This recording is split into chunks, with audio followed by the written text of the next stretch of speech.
Voilà, je suis très heureux de pouvoir vous adresser une deuxième fois au sujet de Pierre Viret.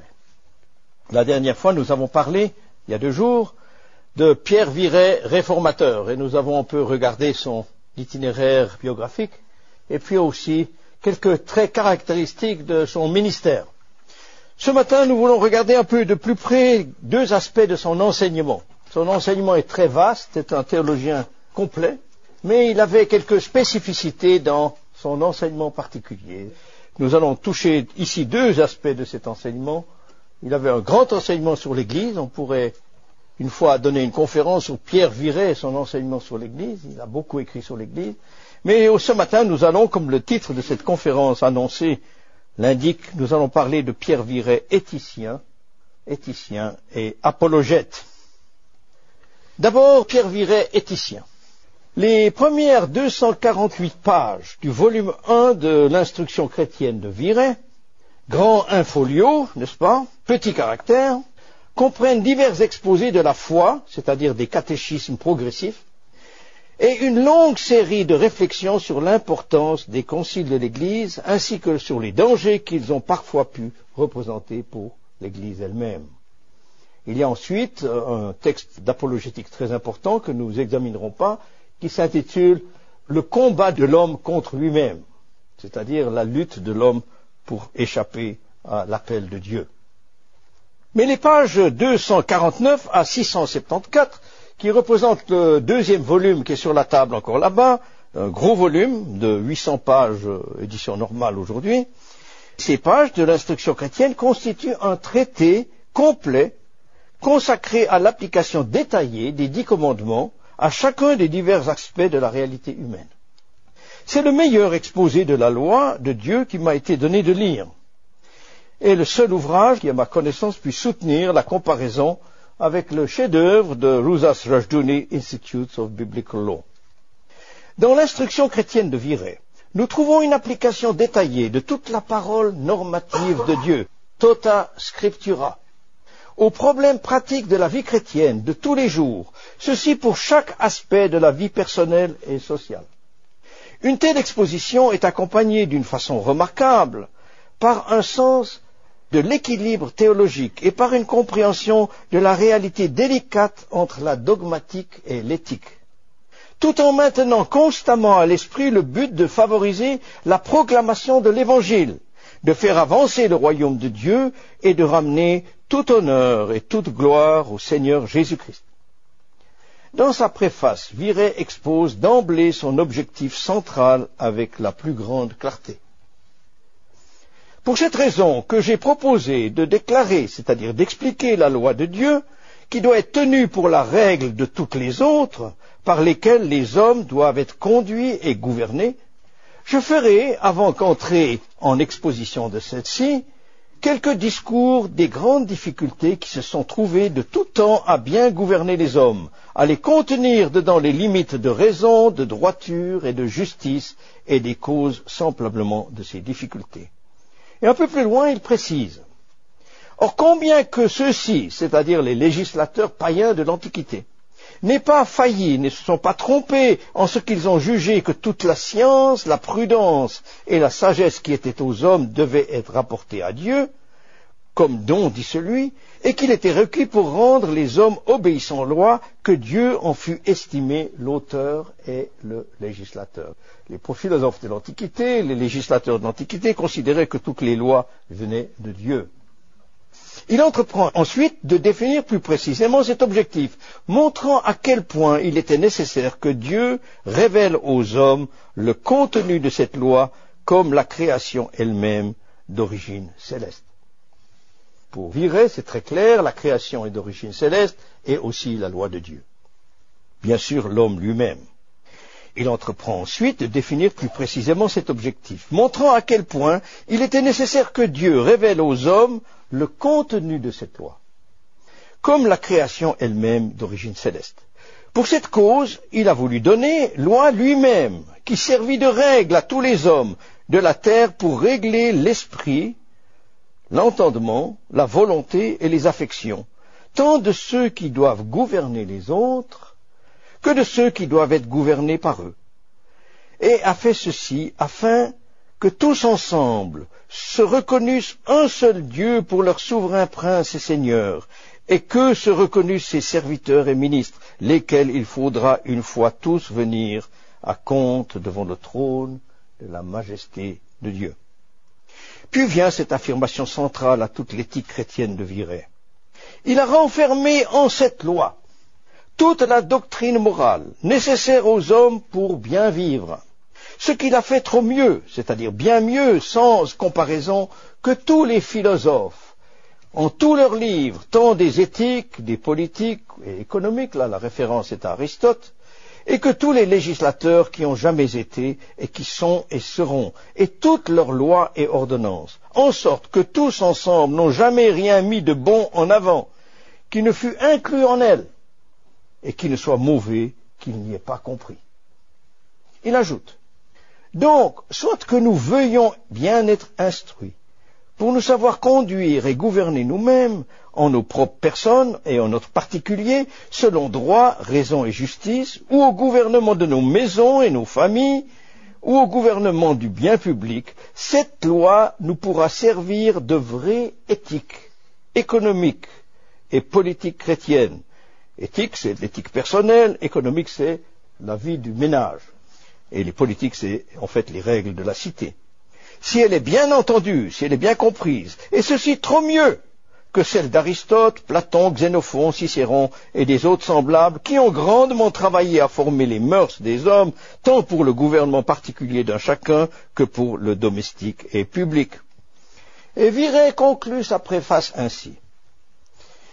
Car il ne faut point espérer que jamais roi, prince ni peuple puisse avoir prospérité qui dure, sinon en tant que Dieu régnera en tous et sur tous, et qu'ils seront gouvernés par lui, comme il paraît clairement par les promesses et menaces qu'il a ajoutées à sa loi.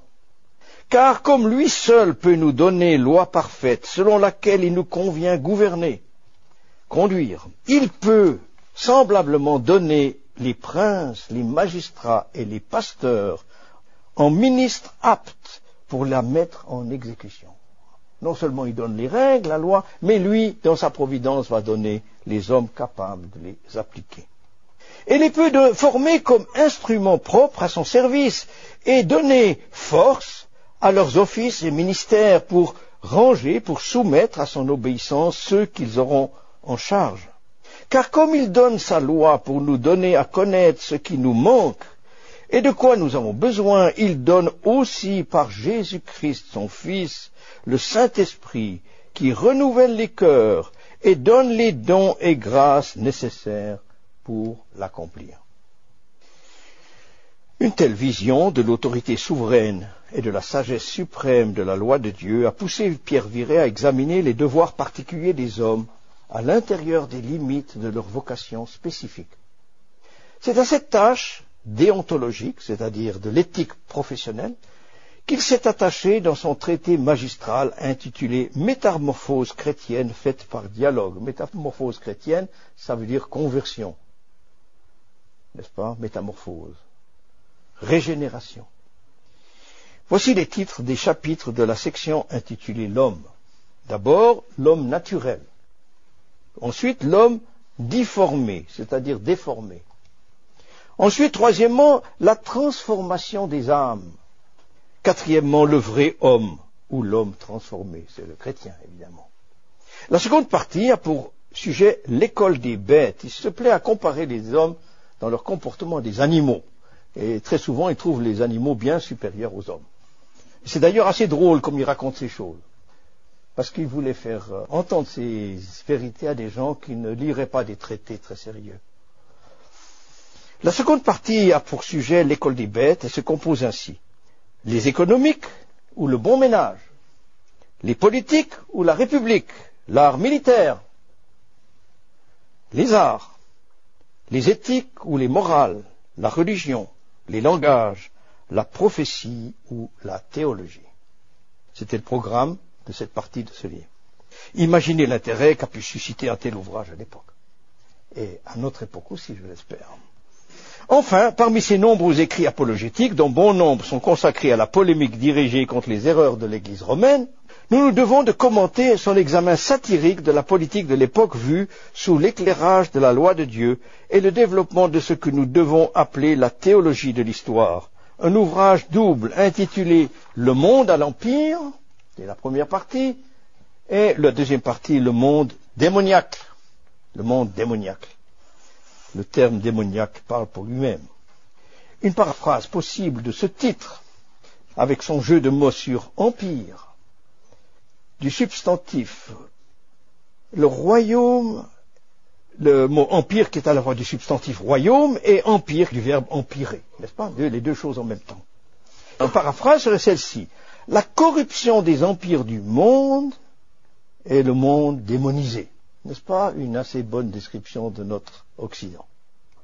La corruption des empires du monde ou le monde démonisé. Cet ouvrage est un puissant témoignage à l'extraordinaire vision prophétique accordée à ceux qui, comme Viret, se préoccupent de voir et de comprendre chaque aspect de la réalité à la lumière de la parole loi de Dieu. Ces trois ouvrages comportent une vaste synthèse théologique sur l'histoire de la société et de l'Église. La métamorphose chrétienne représente le passage du paganisme au christianisme. Le monde à l'Empire, celui du déclin du christianisme et sa corruption mondaine en l'impérialisme pontifical de l'Église de Rome. Le monde démoniaque décrit la vision d'une lucidité rare qu'avait Viret de l'avenir des églises issues de la Réforme, leur transformation en habitacle de démons. Viret voyait venir la modernité, c'est-à-dire un monde d'où Dieu était exclu. Sur la pensée politique de Viret, le rôle que la loi de Dieu y joue, l'étude pionnière est celle de Robert D. Linder. Et il nous présente une analyse d'une grande valeur à ce sujet. Il décrit d'abord ce que représentait pour Viret la loi divine, la parole de Dieu constituée en règles normatives, tant dans le domaine individuel que pour la vie politique et ecclésiastique, ainsi bien sûr que pour celle de la théologie. Linder définit la pensée de Viret en ces termes. Les Écritures contenaient aussi des déclarations concernant l'État, et dans la mesure où elles se rapportaient au gouvernement séculier, elles représentaient la volonté de Dieu pour cette institution. Donc l'État séculier était vu par Viret comme étant une création de facto venant directement de Dieu, lui-même, mais gouverné en harmonie avec les règles et les préceptes contenus dans les Saintes Écritures. Et Linder ajoute, les plans de Dieu pour les hommes comprenaient une existence paisible et rangée, et l'État était le moyen par lequel ce genre de vie pouvait être assuré. Les dirigeants de l'État séculier devaient légiférer en harmonie avec la Bible et remplir le rôle qui leur était assigné tel qu'il était représenté dans les Écritures. Viret devait amener les autorités civiles à reconnaître que toute justice et toute loi émanaient de la souveraine volonté de Dieu, et que les magistrats étaient les distributeurs de la justice provenant de la loi de Dieu. Si elles n'obéissaient pas à cette vocation, ces autorités séculières étaient considérées comme de méchants tyrans et étaient passibles du jugement du Dieu Tout-Puissant. Car aux yeux de Viret, écrit Linder, l'État séculier était une création immédiate de Dieu. Et c'est pour cela que Dieu lui-même lui avait directement délégué une certaine autorité. Tout pouvoir vient de Dieu. Cependant, selon Viret, les Saintes Écritures non seulement décrivaient et confirmaient l'autorité temporelle, mais elles en définissaient la nature et en limitaient également les droits. Le pouvoir venant de Dieu n'est pas sans limite, il est limité par Dieu aussi. C'était son sentiment que toute loi affectant la morale publique et touchant aux valeurs spirituelles devait tirer sa source directement de la loi morale de Dieu. Cependant, il pensait également que ces lois absolues et éternelles, divines, devaient être adaptées à l'époque où vivaient les gens et au tempérament national du pays où les lois devaient être appliquées. Alors Viret voyait la loi de Dieu comme étant une norme, pas seulement pour les individus, pas seulement pour les familles et l'Église, mais aussi une norme pour les cités. Mais cette norme, dont les normes étaient immuables, devait dans une certaine mesure s'adapter aux circonstances des temps et des lieux, sans perdre leur valeur normative. Linder continue. Viret a montré que les lois civiles peuvent être autant bonnes que mauvaises.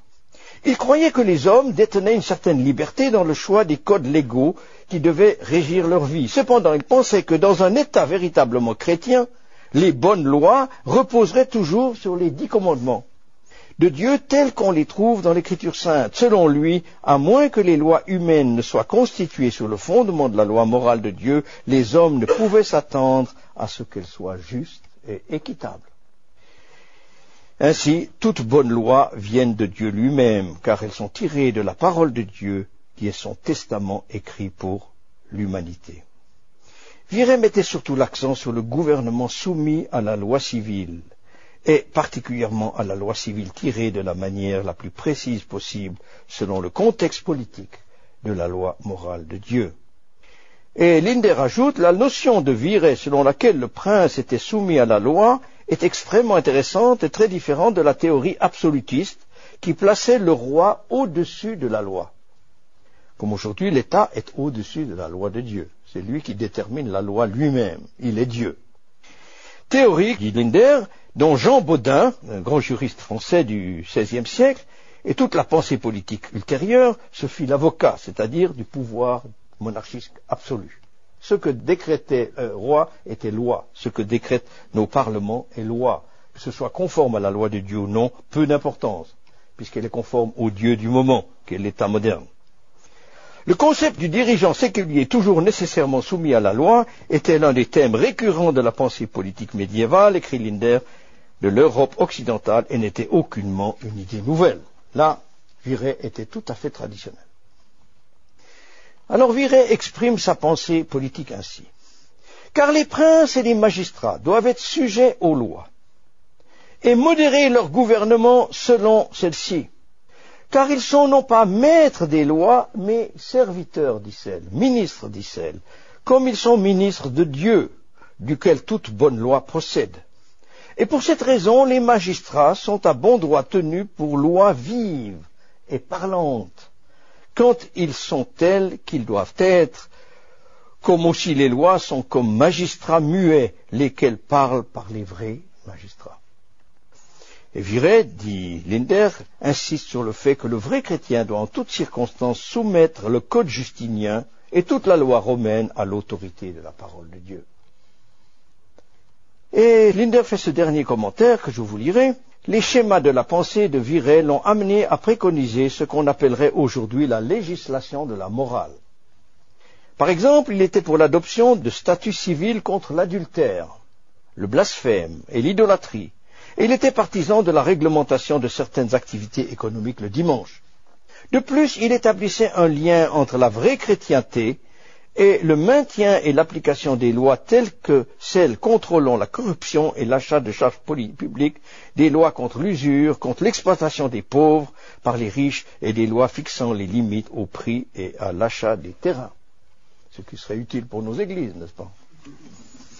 L'on voit bien de tout cela que la profonde amitié de Viret pour Jean Calvin, son aîné de 2 ans seulement, ne l'empêchait absolument pas d'exprimer à l'occasion des vues théologiques divergentes, tout en continuant bien sûr de partager avec lui les mêmes convictions réformées quant aux points de doctrine fondamentaux. La réforme nous montre de manière frappante que l'unité doctrinale de base n'exclut pas une certaine diversité théologique. C'est le conformisme mécanique d'une époque largement efféminée, la nôtre, qui ne parvient pas à supporter les désaccords dans l'Église sur des questions secondaires. Ainsi, la position de Viret sur la question de l'application dans les détails de la loi mosaïque, tant la loi morale, les 10 commandements, que la loi judiciaire, l'application casuiste du décalogue par la Torah, à la situation actuelle de la société était dans une certaine mesure différente de celle de Calvin. Et voici comment Linder définit cette différence. Viret, contrairement à Calvin, était prêt à étendre ouvertement l'autorité de la Bible sur l'État. Sur ce point, la position de Viret, sans être explicitement théonomique, le terme n'existait pas à l'époque, était parfois plus profondément et systématiquement biblique que celle de son ami Calvin. En particulier, il avait une sens plus ferme de l'ordre de nature, c'est-à-dire de l'ordre créationnel, que son ami et collègue genevois, disons-le en passant, Le terme théonomique veut simplement dire l'autorité de la loi, nomos, de Dieu, théos. Aucun chrétien ne saurait s'opposer à l'autorité de la loi de Dieu. La manière dont cette expression a été comprise peut varier grandement. Pour notre part, nous prenons au sérieux toute l'écriture sainte, tota scriptura, et lisons le décalogue à la lumière non seulement de l'ordre créationnel immuable et de l'enseignement casuistique de la Torah, c'est-à-dire des explications dans la loi dans les 5 livres de Moïse, mais aussi à travers les enseignements de la sagesse et des prophètes, et surtout à travers l'enseignement de Jésus-Christ et des écrits apostoliques. Calvin, dans son application de la loi de Dieu au corps politique, s'est montré parfois assez ambigu. Il a d'une part souvent hésité, en particulier dans son institution, entre l'affirmation de l'existence d'un ordre créationnel, d'une loi naturelle, d'une loi des nations, inspirée toutefois, il faut le dire, en partie par des principes bibliques. Par exemple, il était favorable au code justinien, comme norme. Maintenant, le code justinien n'est pas toujours conforme à la parole de Dieu, ça c'est évident. Mais il cherchait à s'appuyer sur des sources, le droit romain, le code justinien, etc., indépendantes de la Bible. Il faut ajouter que Calvin, dans ses commentaires et ses sermons, a défendu la notion d'une relation plus étroite et précise entre les lois morales, judiciaires et politiques de la Torah et leur application normative aux lois pénales et civiles des nations. Mais il nous faut relativiser ce débat, car l'accord entre Calvin et Viret sur la plupart de ces questions était bien plus profond que ne l'étaient leurs différences, certes significatives, mais somme toute assez modestes. Alors ici, nous allons regarder juste un texte biblique et voir comment Calvin le commente et comment Viret le commente. C'est très instructif de voir un peu cette distinction. On voit une communauté de pensée énorme et puis une certaine divergence dans le détail de l'application. Et ici, il s'agit du texte de Deutéronome 25, 13 à 16. Je vais vous le lire. « Tu n'auras pas dans ton sac 2 sortes de poids, un gros et un petit. Tu n'auras pas dans ta maison 2 sortes d'épha, un grand et un petit. Tu auras un poids exact et juste, tu auras un épha exact et juste, afin que tes jours se prolongent dans le territoire que l'Éternel ton Dieu te donne. Car quiconque agit ainsi, quiconque commet une fraude est en horreur à l'Éternel ton Dieu. » Voyons d'abord les commentaires de Calvin sur ce passage dans son ouvrage Sermon sur le Deutéronome. Calvin écrit, « Il y a 2 choses parmi lesquelles nous offensons nos prochains surtout. Car les uns adonnés à fraude et à malice pour tromper et circonvenir, et les autres y procèdent par outrage et injure. Il y en a qui le font subtilement, il y en a qui le font violemment. Or, pour ce qui est de malice cachée, la pire qu'on puisse choisir, c'est quand les poids sont falsifiés et les mesures. Ça, c'est dit que c'est la pire manière de tromper son prochain. Car la monnaie est un moyen pour faire trafiquer, c'est-à-dire commercer les hommes entre eux, sans débat et sans discussion, sans tort. Si nous n'avions argent pour pouvoir acheter, s'il nous manquait de l'argent pour acheter, quelle confusion il y aurait. Or, les marchandises se distribuent aussi par poids et par mesure souvent. Ainsi donc, quand il y aura fausseté ou en l'argent, ou au poids, ou en la mesure, voilà le lien de communication rompu entre les hommes, qu'il faudra qu'ils soient comme chiens et chats, et qu'il n'y ait plus moyen de les approcher, et ainsi il ne se faut pas ébahir, s'étonner, si notre Seigneur met une grande détestation que les poids et les mesures soient falsifiés, s'il montre que cela est le pire larcin et le plus détestable qu'on puisse faire. Quand un larron, un voleur, propose en son cœur de faire quelque butin, il s'adresse à un homme, il s'attaque à un homme. Il est vrai que de l'un, il ira à l'autre. Mais encore, nous savons qu'un larron, un voleur, ne se peut pas tellement étendre dans son action qu'il pille tout le monde ensemble à la fois. Or, celui qui a faux poids et fausse mesure, il n'a point égard à qui il veut dérober, mais il fait tort à tous en général, et c'est pour pervertir l'ordre commun, tellement qu'il n'y aura plus quasi d'humanité. Que seront les lois? Que fera la justice quand il n'y aura plus de droiture et de loyauté en ce qui doit aider les hommes à se maintenir en leur état, c'est-à-dire la circulation d'une bonne monnaie? Nous avons donc ici une loi bien nécessaire quand il est parlé des poids et des mesures. Calvin entreprend ensuite d'appliquer cette loi à ce qu'il appelle la doctrine générale. Il entend par là l'application du principe d'intégrité qui se trouve derrière cette loi spécifique à divers aspects de la vie chrétienne. Il parle de la loyauté dans les transactions commerciales, de prix justes et équitables, de compassion pour les pauvres, de l'hypocrisie qu'il y a à prétendre être un chrétien tout en négligeant ses devoirs pratiques envers son prochain, de la corruption innée chez l'homme et de la nécessité d'être loyal et intègre dans les relations humaines. Je cite plusieurs textes de Calvin encore que vous pouvez lire dans mon petit livre sur Viret, mais j'y passe pour passer directement à l'analyse de Pierre Viret. Pierre Viret a une approche par certains côtés assez différente. Il ne consacre pas moins de 55 grandes pages folio en petits caractères de l'édition originale que nous avons utilisée pour élaborer un exposé détaillé du 8e commandement. Sur le passage que nous étudions, son commentaire occupe 6 grandes pages, les pages 581 à 586. Au lieu de tirer des leçons de morale générale à partir de la loi spécifique, comme Calvin tend à le faire, Viret se donne une peine immense à étudier en détail le texte de la loi biblique et ses applications dans la Torah, l'appliquant à toutes sortes de transactions commerciales. Ce que Viret développe ici est une véritable casuistique, c'est-à-dire une étude de cas légal, dans le sens tout à fait positif de ce mot. Une véritable déontologie professionnelle se rapportant aux applications spécifiques des diverses lois bibliques. Il le fait de telle manière, bien que ses remarques soient soigneusement adaptées aux conditions de son époque et à la culture de son temps, qu'elles n'en demeurent pas moins presque directement applicables aux réalités du monde contemporain. Ce livre de Viret est une actualité incroyable sur tous les domaines. Ces commentaires ne constituent d'aucune façon une distorsion anachronique de la signification du statut particulier de la loi mosaïque en question. Examinons tout d'abord la façon dont il subdivise son texte et les titres qu'il donne à ces divisions. D'abord, des larcins. Larcin, ça veut dire vol. Des larcins commis en la quantité et au poids et mesure des choses vendues et délivrées, et combien cette manière de vol, de larcin, est jugée détestable par les Saintes Écritures.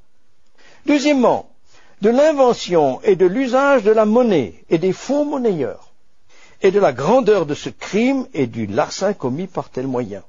Troisièmement, des larrons et faussaires de la parole de Dieu, et des larcins qu'ils font des hommes, les vols qu'ils font aux hommes, et de leurs biens par ce moyen, en tordant la parole de Dieu. Quatrièmement, de ceux qui rognent les monnaies. Vous savez que les monnaies, on pouvait les rogner, on coupait des bouts. La monnaie avait moins de poids, mais elle avait la même valeur visible. De ceux qui rognent les monnaies et qui usent de celles-ci qu'ils savent n'être pas de mise de valeur légitime, et principalement ceux qui ont charge des deniers publics, le gouvernement. Des corruptions par les dons et des marchands qui vendent et achètent justice et les pauvres. Des vols commis en vente de victuailles et des dangers qui sont en corruption de la nourriture. Du regard de l'attention que le magistrat doit avoir sur les vivres et du grand mépris des sermons faits à ce sujet. De la faute qui est chez les magistrats et officiers en cet endroit par lequel ils se rendent coupables de vol et méchanceté qui se commettent en ces choses, dans la vente des vivres. Du danger qui est chez les médecins et pharmaciens en telle matière, et de la loi que Dieu a donnée des poids et mesures et des menaces, dit celui-ci contre ceux qui les falsifient. Au sujet de la falsification des poids et des mesures, Viret écrit dans sa manière dialoguée habituelle, je vais vous citer le dialogue. Il y a Timothée d'un côté et Daniel de l'autre. Timothée, parlons maintenant de la quantité. Daniel, le vol se fait par elle quand les mesures et les poids sont faux. Car combien, bien que la substance et la matière y est telle qu'elle doit, de telle qualité qui est requise, toutefois elle est diminuée. Par quoi, à cause de quoi, il n'a pas tant qu'il doit y en avoir. Donc il s'ensuit que ce qui sont faux s'y manque est dérobé à celui qui reçoit la chose. Cette espèce de larcin est fort condamnée par plusieurs fois dans les Saintes Écritures. Timothée, elle est aussi fort fréquente et commune.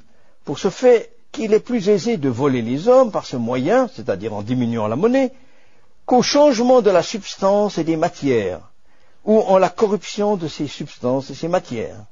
En tant qu'il est plus facile de s'apercevoir de la faute qui peut être en tel changement, la qualité d'un tissu ou bien d'une nourriture, est cette corruption que celle qui est au poids et aux mesures. Car quand nous achetons et nous vendons, il nous faut nous fier pour la plupart du temps au poids et mesure des marchands auxquels nous avons affaire, car nous ne pouvons pas toujours porter des balances avec nous. Daniel, d'autant est l'iniquité plus grande de ceux qui les falsifient, en tant qu'ils trompent plus méchamment ceux qui se fient à eux.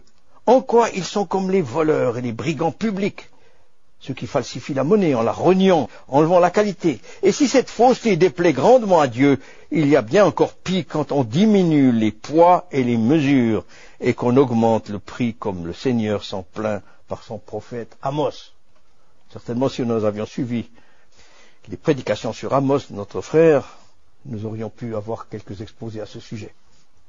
Viret applique de manière très appropriée ce statut de falsificateur des poids et des mesures aux faux monnayeurs, car dans les temps anciens, l'inégalité du poids des pièces de monnaie en rendait la pesée nécessaire si l'on voulait pouvoir en déterminer la valeur exacte. Parce que les pièces étaient faites d'une manière différente, elles n'étaient pas la même grandeur.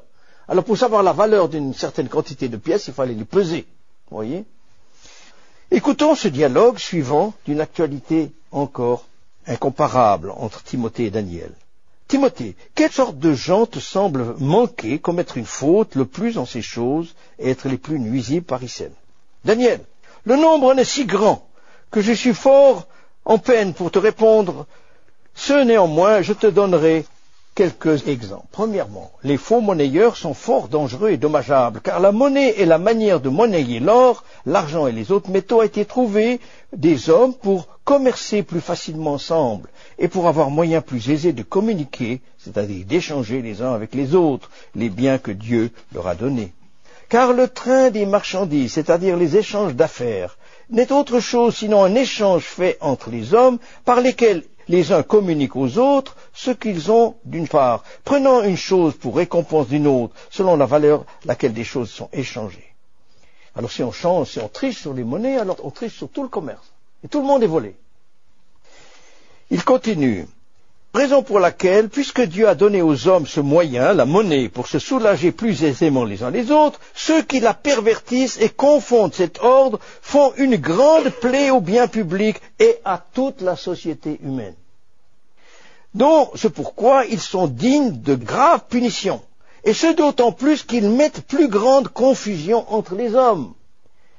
Car ils ne peuvent vivre sans commercer les uns avec les autres. Par conséquent, celui qui ôte ce moyen est comme un brigand public, pour couper la gorge à toute la communauté des hommes, car il ôte par ce moyen qu'il tient la bonne foi et la loyauté, sans laquelle la société humaine ne peut être entretenue ni conservée, car la foi et la loyauté étant ôtées, il n'y a plus rien de certain, et par ainsi les hommes sont en un grand trouble et un désordre non pareil. Alors, voilà, pour Viret. Mais on peut dire ceci. De nos jours, la fabrication de la fausse monnaie est devenue la spécialité des banques centrales. Ça, c'est vrai. Qui pillent sans vergogne la communauté par leur création d'argent, comme sortie d'un chapeau d'un magicien, car une telle création ex nihilo de moyens d'échange, émission et de crédit, qui ne repose sur rien, mènera inévitablement à l'inflation, c'est-à-dire à la perte de la valeur de la monnaie. Et en fait, on volera tout le monde par ce moyen. Si mes 100 euros ne valent plus que 90, je suis volé 10 euros. Et l'État l'a fait sans au moins aucun pouvoir législatif. Cette monnaie virtuelle, ces papiers, ces chèques ou cet argent électronique ne sont, dans les temps modernes, depuis au moins 1944 ou 1973, où le dollar, monnaie d'échange mondial, a cessé tout rapport avec l'or, plus du tout cautionnés par des réserves monétaires en dur et sont donc en fin de compte totalement incapables d'être achetés.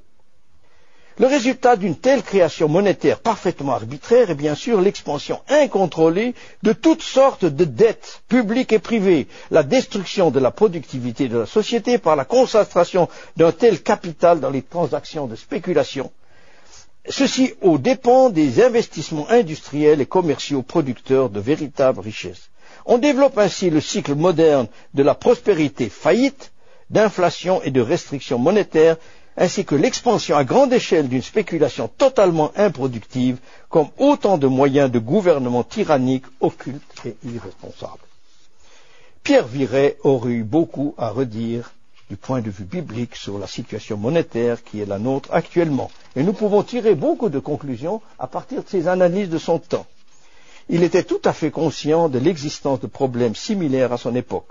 C'est d'une plume acérée qu'il décrit ce crime de l'État de la falsification de la monnaie. Passons maintenant à la question brièvement de l'apologétique. On pourrait en dire beaucoup plus, mais il faut passer, le temps coule. Pierre Viret, apologète. Viret est l'éthicien et l'apologète majeur de la réforme calviniste. Par son attachement à l'autorité et à la pertinence de tous les aspects de la révélation écrite de Dieu, et par son immense talent à mettre en rapport les enseignements de la Bible avec les réalités de la création, de l'histoire et de la vie de tous les jours. Sa position n'est pas seulement fondamentalement, on dirait aujourd'hui, présuppositionnaliste, dans le sens où la parole écrite de Dieu est pour lui le présupposé fondamental de toute pensée fructueuse, mais elle aussi, et c'est cela qui est intéressant, pleinement évidentialiste. Car il a une compréhension admirable du fait que la signification de tous les aspects de la réalité lui est donnée par Dieu. Il n'existe pas de fait brut pour Viret, et trouve son point de référence fondamental dans l'enseignement normatif des Écritures. Ceci l'amène à utiliser chaque aspect de la réalité matérielle et culturelle comme tremplin potentiel, car son sens est en Dieu, pour attirer l'attention de ses contemporains sur les grandes vérités de la révélation de Dieu.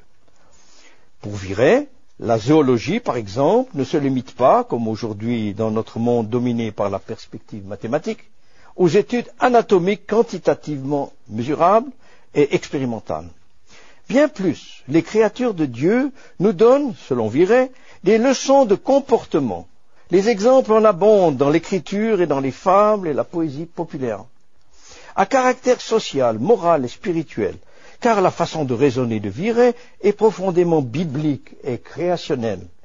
Il n'a été ni intellectuellement ni moralement émasculé par ce que l'on peut appeler la chirurgie épistémologique des temps modernes, tradition philosophique intellectuellement et spirituellement stérilisante. Car tout ce qui n'entre pas dans le cadre du modèle mathématique moderne est alors rigoureusement exclu de la pensée reçue par le grand nombre, par le consensus culturellement totalitaire.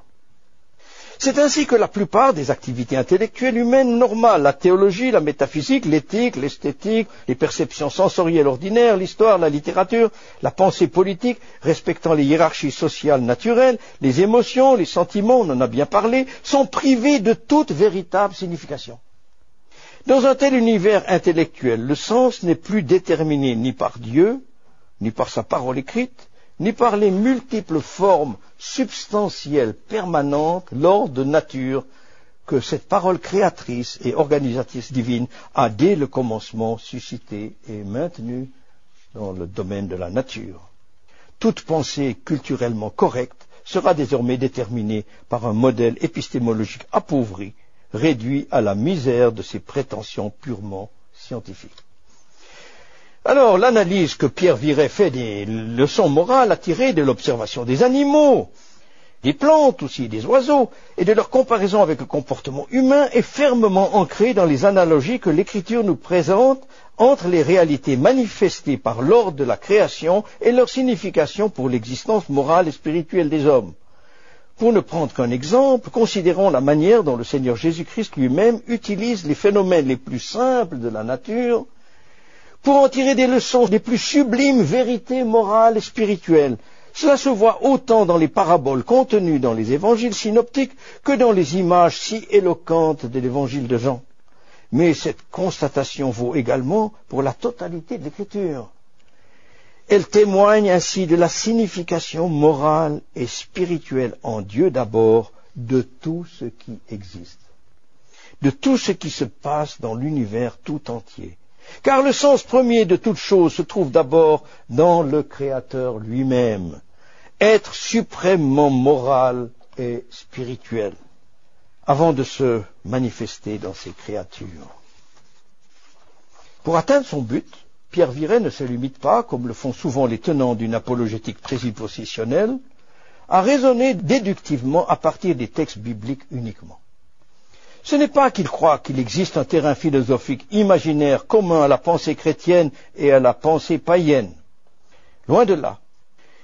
Et il ne tombe pas dans, en fait, ce naturalisme qu'on trouve dans la tradition de C.S. Lewis ou de Alistair McGrath. Ceci l'a conduit, comme cela avait été mené à McGrath, comme cela a été le cas pour son mentor C.S. Lewis, à trop mettre l'accent sur des arguments purement logiques dans l'apologétique chrétienne et à sous-estimer fâcheusement les questions de la mise en pratique détaillée de l'écriture, du rôle déterminant du Saint-Esprit, de la grâce souveraine et irrésistible de Dieu, de la nécessité de la prière, de la nécessaire démolition préalable des présupposés idoles de l'interlocuteur, ainsi que d'une relation étroite de foi et d'obéissance avec Dieu pour un travail apologétique évangélique efficace. Alors, pour Viret, notre faculté de raisonnement, ce grand cadeau de Dieu, exprimé dans la parole dite et dans la parole écrite des hommes, se trouve à présent dans un triste état de confusion. Pour lui, il croit que la pensée humaine a été affectée par la chute. Car dès après la chute, les systèmes de pensée maintenant autonomes des hommes, fondés comme ils le sont sur de fausses présuppositions, ont fonctionné indépendamment de la révélation écrite de Dieu et de l'équilibre établi par lui d'un ordre stable créé. Ils ne peuvent donc plus être utilisés comme instruments de communication vraiment fiables entre l'homme et Dieu, entre l'homme et son prochain, entre l'homme et la création. Il s'ensuit que, contrairement aux prétentions de la tradition apologétique explicitement rationnelle des Lewis et des McGrath, une raison défaillante ne peut en aucun cas constituer un terrain commun solide pour un dialogue égal, fructueux entre chrétiens et non-chrétiens. Cependant, pour Cornelius Van Til et pour Jean Calvin, et plus encore pour Pierre Viret, il existe bel et bien un terrain qui soit commun entre le chrétien et le non-chrétien. Mais ce terrain commun ne se fonde pas sur l'emploi désordonné de nos facultés rationnelles, mais bien plutôt sur la stabilité des structures de la réalité créée, tant humaine que cosmique, et sur l'ordre révélé que révèle l'histoire humaine dirigée par l'alliance providentielle de Dieu. Viret se base alors sur le fondement de la parole de Dieu, il se base aussi sur le fondement de l'ordre stable de la création, et il va mettre ces deux choses en rapport l'un avec l'autre. Je vais donner un exemple en parlant des hommes qui réagissent avec violence aux enseignements bénéfiques de l'Évangile, c'est-à-dire quand on prêche l'Évangile, les gens se fâchent. Viret compare ces hypocrites, ce qu'il appelle ces hypocrites superstitieux, infidèles et idolâtres, à des animaux souffrant de plaies diverses. Il dit ceci: quand les chevaux et mulets ont quelque ulcère et plaie, ils ne se laissent pas volontiers soigner, mais au contraire regimbent et mordent ceux qui sont auprès d'eux et qui les veulent guérir, à cause que ce sont bêtes qui ne connaissent pas le bien qu'on leur veut faire et qu'on leur fait. Il en est de même des hypocrites et des superstitieux et idolâtres, et de tous les infidèles, car ce sont bêtes farouches, qui n'ont pas tel usage de raison que ceux qui sont bien instruits en la parole de Dieu. Raison pour laquelle, si nous supportons bien les bêtes et ne négligeons pas de les soigner et de procurer leur bien, cependant qu'elles ne savent reconnaître et qu'elles n'en veulent pas, mais rendent le mal pour le bien, n'avons-nous pas beaucoup plus juste raison de faire le semblable, c'est-à-dire de soigner les hommes? Car tant farouches et bestiaux qu'ils puissent être, cependant sont-ils hommes créés à l'image de Dieu, comme nous. Par quoi, quels qu'ils puissent être, nous leur sommes toujours plus tenus par le commandement de Dieu qu'aux bêtes brutes, et devons beaucoup plus faire pour eux. Donc, si les fidèles désirent gagner les infidèles, il faut qu'ils se tiennent pour assurés qu'ils ne les gagneront pas en se moquant d'eux, et en les piquant et outrageant, et en leur voulant arracher par force leur religion des mains et leurs idoles et dieux étrangers. Ils ne gagneront autre chose par tel moyen, sinon qu'ils les feront dépiter et endurcir davantage, et les rendront toujours plus farouches et plus sauvages. Pour Pierre Viret, refuser la révélation divine, rejeter Dieu, conduit au durcissement et à la désintégration des facultés rationnelles, ce que le développement de notre civilisation occidentale démontre parfaitement bien. Donc pour lui, le fait d'être bien enseigné dans la parole de Dieu et de la recevoir de tout cœur ne représente rien de moins que la garantie du bon usage de ce don précieux de Dieu que sont nos facultés rationnelles. Ce que nous appelons l'apologétique dans notre jargon moderne était pour Viret et pour tous les réformateurs fondamental à la prédication efficace de l'Évangile. Ce n'était rien d'autre que mettre à l'œuvre une raison restaurée dans ses fonctions créationnelles normales. Car un tel usage sanctifié de nos facultés rationnelles n'implique rien de moins que la volonté de travailler à rendre toutes les pensées dévoyées des hommes captives à l'obéissance à Christ, afin de les amener à se soumettre à sa parole souveraine et absolue. En bref, de les rétablir dans leur fonctionnement originel normal. De quelle façon Viret procède-t-il? Prenons un exemple tiré de sa merveilleuse métamorphose chrétienne.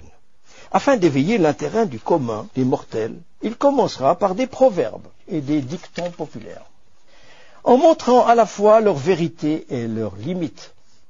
Il s'intéressera aussi au sens profond des aspects les plus élémentaires de la vie de ses concitoyens. Lorsqu'il aura affaire à des humanistes, il citera des auteurs antiques qu'il connaissait bien et dont les observations pratiques et les réflexions s'accordent du moins en partie avec les enseignements de l'Écriture. Cela, de par cette réalité créée et providentielle commune à tous les hommes. Il peut alors montrer à ses lecteurs que la parole de Dieu approfondit et complète leur compréhension sur ces questions débattues par les sages de l'Antiquité.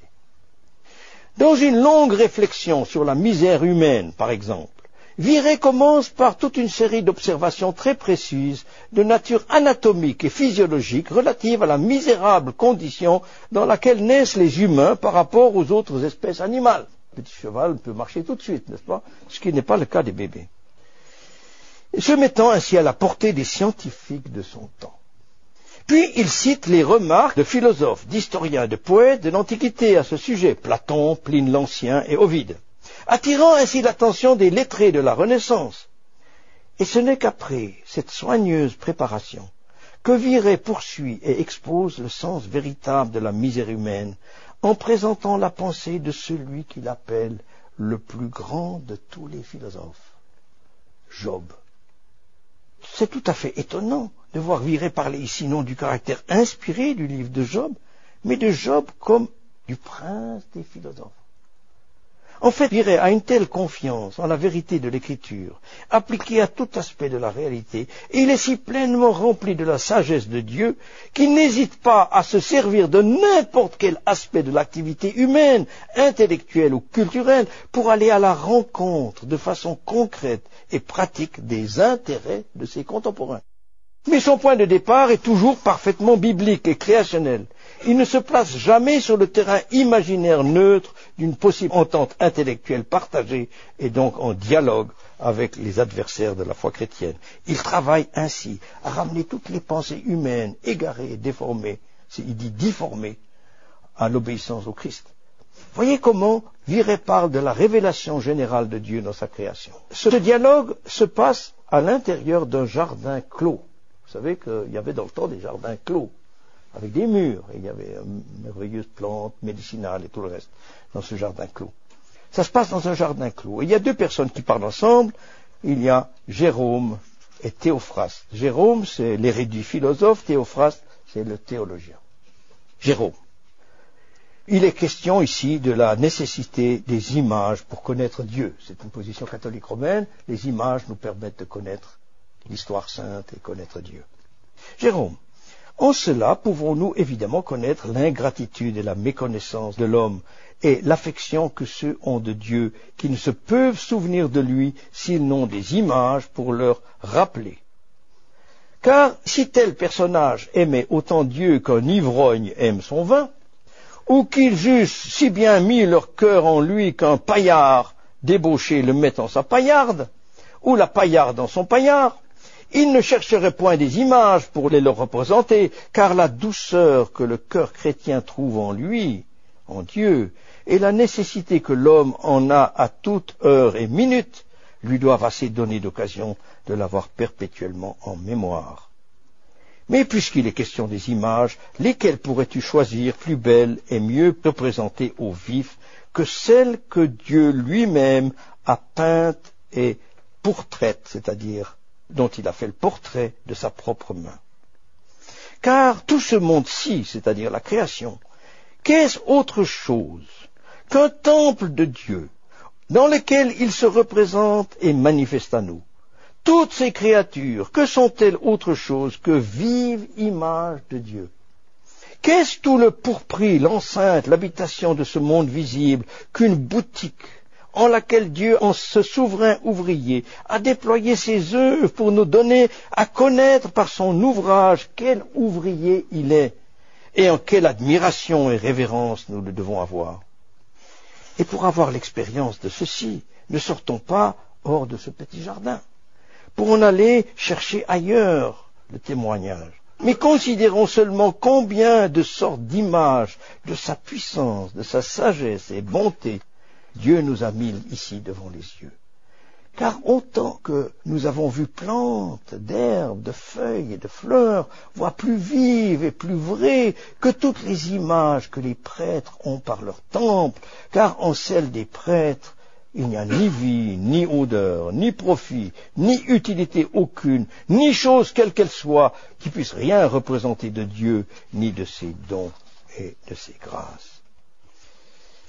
Vous imaginez combien une telle procédure apologétique serait utile de nos jours, à la fois par son attachement à toute parole sortie de la bouche de Dieu et du Dieu vivant, par le prodigieux intérêt intellectuel qu'elle montre pour toute la réalité créée et providentielle de Dieu, et enfin et surtout par l'ardent amour chrétien qui y est manifesté à l'égard de toute catégorie d'hommes. Comme le faisait l'apôtre Paul, viré avant de se tourner vers la connaissance de Dieu et de l'homme, comme le fait la tradition augustinienne, dont nous découvrons une illustration magnifique dans les premières pages de l'institution chrétienne de Calvin, il cherche, avant de faire ça, il cherche à se faire tout à tous, et s'intéresse ainsi à tous les aspects de la création, ainsi qu'à la vie de ses contemporains, afin de les attirer par une contemplation de la nature et de la culture à une connaissance plus haute, et ainsi d'en gagner au moins quelques-uns à l'évangile de Jésus-Christ. L'appropriation des divers aspects de cette méthode apologétique serait un correctif bienvenu, à la fois au pragmatisme simpliste d'une défense purement rationnelle de la foi chrétienne, si courante dans le monde évangélique, ainsi qu'à un esprit d'abstraction théologique et philosophique que l'on retrouve chez bien des apologètes présuppositionnalistes, même les meilleurs dans le monde réformé. Pour finir, quelques remarques sur un penseur biblique et créationnel. Ce sera ma conclusion. Premièrement, Viret considérait constamment tous les aspects de la réalité du point de vue de Dieu, telle qu'elle était révélée dans sa parole écrite. Deuxièmement, cette attitude à la fois théonomique, si on veut dire, et présuppositionnelle, lui venait de sa perspective entièrement biblique. Point de vue qui témoignait de son esprit éminemment catholique, c'est-à-dire il prenait en considération tous les aspects de la parole de Dieu tout entière. Troisièmement, en ceci la pensée théologique de Viret différait profondément de celle du dualisme à tendance gnostique qui marque une grande partie de la pensée de l'Église chrétienne aujourd'hui. D'un côté, nous avons pour l'Église une pensée théologique biblique, fidèle ou infidèle, peu importe. De l'autre, pour la réalité créée, la pensée autonome de la science. La conséquence de ce dualisme, fruit de la révolution scientifique et philosophique du XVIIe siècle, fut le rationalisme intellectuel et l'irrationalisme sentimental. Comme le disait le poète anglo-saxon T.S. Eliot avant la Première Guerre mondiale, ce n'est rien d'autre que la dissociation radicale entre l'intelligence et la sensibilité qui nous menace. On en a entendu parler pendant ces conférences.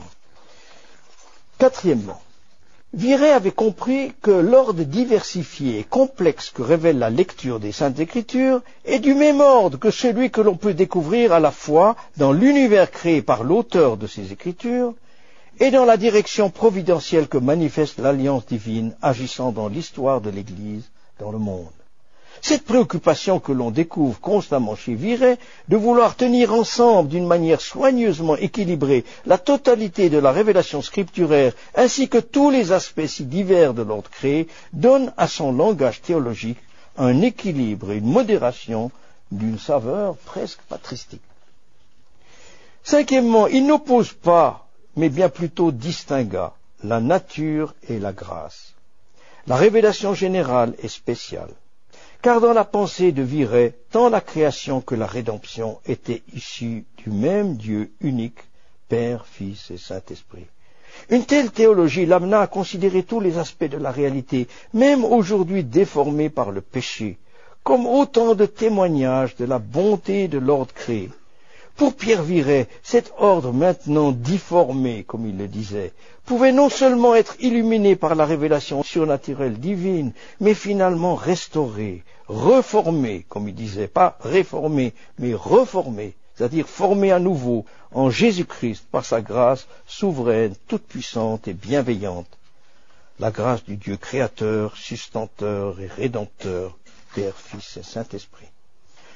Ainsi, pour parler à ses contemporains de Dieu et des décrets justes et pleins de miséricorde de notre Créateur et Rédempteur, Viret ne se limitait pas simplement à une exposition fidèle des Écritures.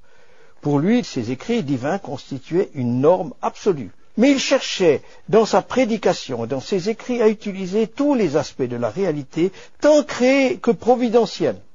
Ceci, nous avons constaté aussi dans la pratique des conférenciers ici. Il considérait en conséquence chaque aspect de l'activité culturelle des hommes comme constituant un tremplin à partir duquel la prédication de l'Évangile pouvait toucher le cœur et l'intelligence de ses auditeurs. Il faisait ainsi feu de tout bois. Il utilisait les proverbes populaires, la philosophie, la poésie, les annales historiques, l'analyse économique et la description des détails de l'anatomie humaine et animale. Rien ne se trouvait donc étranger à sa pensée chrétienne. Vous pouvez imaginer, une prédication explique pourquoi sa prédication était tellement attirante et tellement efficace avec de nombreuses conversions.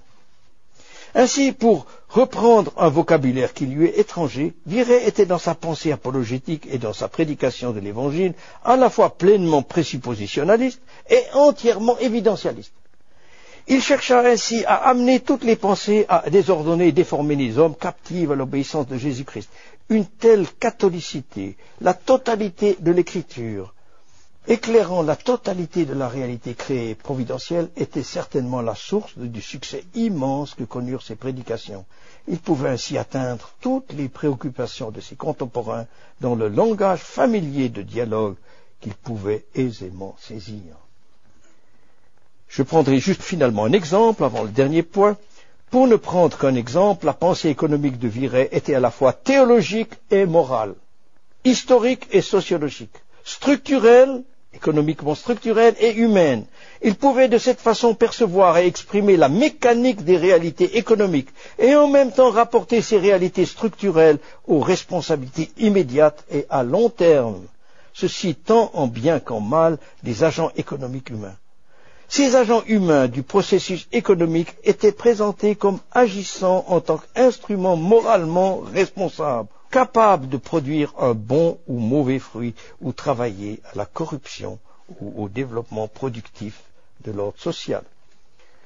Pour terminer, il faut reconnaître que cette réflexion pleinement catholique, tota scriptura, inspirée théologiquement de part en part, et appliquée par Pierre Viret à tous les domaines de la pensée humaine et de l'action humaine, provient non seulement de ses préoccupations bibliques, mais aussi du fait que sa pensée était ouverte à tous les aspects de l'ordre créé et providentiel.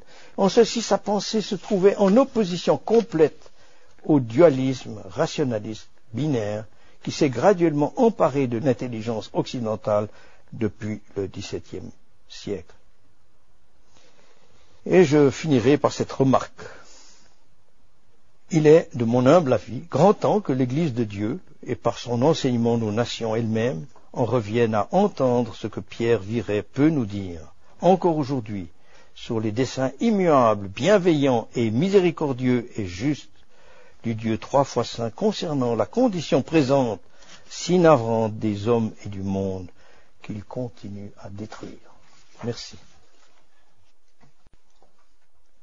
Nous sommes vraiment reconnaissants du fait que tu fais vivre ces gens-là qui, hélas, sont un peu inconnus pour certains d'entre nous. Et Viret, oui, un grand réformateur, mais hélas, pas très connu. Alors, il y a un petit moment pour des questions, soit de ce que vous venez d'entendre ce matin ou l'autre conférence, ou peut-être ce que vous avez lu dans les bouquins. Pour en revenir entre la différence entre l'attitude entre Calvin et Viret sur le rôle de la loi, est-ce que Calvin serait enclin à poser, on va dire, des principes généraux directement, et puis Viret irait plus facilement dans l'application? Ou est-ce que Viret pense que Calvin va pas assez loin, qu'il rognerait sur la loi quelque part? Il n'y a pas de discussion entre eux. D'accord. Ils étaient en fait d'accord dans le fond. Mais c'est une manière différente un peu de travailler. Calvin avait considérations principalement dogmatiques, exégétiques et dogmatiques. Et il avait aussi des considérations éthiques très poussées. Mais pour lui, c'était le bien général du peuple de Dieu qui l'intéressait et l'application, on pourrait dire, à des questions d'ordre général. Alors il va prendre les éléments très concrets de la loi de Dieu et il va en tirer brièvement une application économique, par exemple, comme on a vu, et puis ensuite il va tirer des conclusions plus générales sur l'attitude des chrétiens dans différentes situations où ils sont placés devant le danger de la convoitise, par exemple, ou bien de l'oppression, n'est-ce pas? Mais Viret, il est tout à fait conscient de ces choses, il fait en fait la même chose que Calvin dans ce domaine, mais il va plus loin, il va dire maintenant, quel genre d'oppression? Il va mettre le doigt sur la plaie. Et ça va susciter des convictions de péché. Beaucoup plus fortement. C'est pour ça que sa prédication était tellement efficace. C'est-à-dire qu'il mettait le doigt sur la plaie en donnant l'application à travers la parole de Dieu, mais à des circonstances de son temps. Parce qu'il croyait à l'unité de la réalité, n'est-ce pas? Pas seulement à l'unité de Dieu, mais l'unité de la réalité. C'est-à-dire que toute la réalité était dans la même structure que la Bible. Alors il pouvait l'appliquer. Et il l'appliquait de manière très précise. Alors il va parler, comme j'ai dit, dans des détails énormes sur cette question de la fausse monnaie. Il va l'appliquer jusqu'à la falsification de la parole de Dieu. C'est la monnaie principale de l'homme, c'est la parole de Dieu. La mesure de toute chose. La monnaie, c'est la mesure des biens matériels. Alors celui qui falsifie la parole de Dieu est un faux monnayeur pour Viret. Et il ne va pas seulement l'appliquer à des questions spirituelles, parce que ça l'intéresse énormément en tant que pasteur. Mais il va dire, oui, celui qui fausse les balances. Je connaissais une amie qui travaillait chez une épicière, qui mouillait toujours le papier avant de peser des matières. Il fallait mouiller le papier, ça permettait de... Ça, c'est des choses tout à fait courantes. Petite question un peu pointue, tu disais qu'au fait, dans le domaine de l'apologétique, Pierre Viret était au fait en même temps présuppositionnaliste et évidentialiste. Est-ce que tu dirais la même chose de Calvin? Qui dirait la même chose? Je te demande. Ah, je pense que oui, dans le fond. Dans le fond, oui. Mais jamais d'une manière aussi poussée. C'est intéressant, dans l'institution chrétienne, il l'est moins poussé. Mais quand il va dans les sermons, alors là, il est beaucoup plus proche de Viret. Et il prend toute la parole de Dieu pour Calvin à cette même application. Mais alors, en même temps, Calvin il croyait tout à fait que tout le monde l'univers entier était redonné par Dieu et avait sa signification. Dieu, et la parole de Dieu éclairait le monde. Pour lui, il n'y avait aucun problème de ce côté-là. Mais, à mon avis, la différence est une différence d'accent plutôt que de fond. J'entends, pour Viret avait un intérêt incroyable pour le monde de son temps. Je ne comprends pas que les historiens ne l'ont pas étudié. Ou très peu. Parce qu'on apprend tout ce qu'on veut sur l'époque. Parce qu'il s'est intéressé à tout. Et c'est malheureusement, par exemple, sur la question économique, oui, la théologie de l'histoire, c'est un critique littéraire qui s'appelle Dubois, qui était à Bordeaux, qui a fait les meilleures études là-dessus. Les chrétiens ne se sont pas intéressés, à part feu M. Courtial. Oui, Jean-Marc, comme j'ai dit l'autre soir avec le bouquin, on peut apprécier les livres et peut-être il y a un paragraphe, Moïse est là et tu as usé un mot un petit peu long, théonomie, Oui. et on n'est pas tout à fait d'accord sur cette question-là. Mais il y a toutes sortes de théonomistes. Bien sûr. Et j'espère que tu crois aussi à Dieu et en la loi de Dieu. Bien sûr. Mais il y a une certaine interprétation moderne associée avec ce mot-là. Mais je sais bien. Et c'est-à-dire que j'imagine que avec ce manteau, cette chemise, alors il y a peut-être deux choses bien différentes là-dedans. Et si on accepte toute la loi, alors tu es pécheur même avec les vêtements, et moi aussi. J'ai bien expliqué que cette loi doit être lue à travers toute la Bible. Bien sûr. Et à la lumière de l'enseignement de Jésus-Christ. Bien sûr. Et qu'on ne doit pas faire des erreurs comme certains ont fait, de ne pas poursuivre cette démarche. Elle doit aussi être lue à la lumière de la révélation progressive. Et je pense que cette révélation progressive n'est pas une révélation qui annihile le passé. Et c'est Jésus-Christ qui est notre grand interprète de cette loi.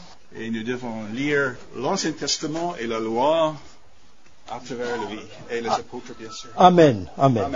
Amen.